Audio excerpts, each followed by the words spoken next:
உங்களோட மொபைலில் இந்த மாதிரி தான் இன்னமும் வால்யூம் பேனல் யூஸ் பண்ணுறீங்களா? இப்போ பாருங்கள் எவ்வளோ ஸ்டைலாக இருக்குது அப்படின்னு சொல்லிட்டு பார்க்கவே அட்டகாசமாக இருக்குது இல்லையா? ஸோ மற்றவங்க முன்னாடி இந்த மாதிரி யூஸ் பண்ணும்போதே ஒரு கெத்து தான் சொல்லலாம்.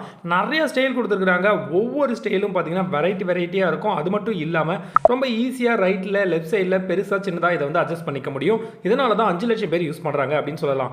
இந்த அப்ளிகேஷனில் நிறைய கிட்ஸ் கலெக்ஷன் கூட இருக்குது. வேணும் அப்படின்னா கூகுளில் AppTn ஷார்ட்ஸ் இவ்வளோ டைப் பண்ணாலே போதும், ஃபர்ஸ்ட்லேயே கிடச்சிரும். ஸோ இதை ஓப்பன் பண்ண உடனே உங்களுக்கு இமேஜஸ் காட்டுறேன் பாருங்கள், அஃபிஷியல் இமேஜஸ். ஸோ இந்த இமேஜை கிளிக் பண்ணாலே ஸ்க்ரோல் பண்ணி கீழே வந்தீங்கன்னா ஆப்பிள் ஆண்ட்ராய்டு ரெண்டுக்குமே இருக்கும். உங்கள் மொபைல் என்னவோ அதை டவுன்லோட் பண்ணிக்கங்க. இதில் வந்து கஸ்டம் வால்யூமில் போயிட்டு எந்த ஸ்டைல் வேணுமோ அதை ஜஸ்ட் கிளிக் பண்ணி மேலே ஸ்டார்ட் கொடுத்தீங்கன்னா போதும். இந்த 3 ஆப்ஷன் எனபிள் பண்ணாலே அந்த செட்டிங்ஸ் உங்களுக்கு அப்ளை ஆகிடும். அதுக்கப்புறம் பிடிச்ச ஸ்டைலை வச்சு கலக்குங்க.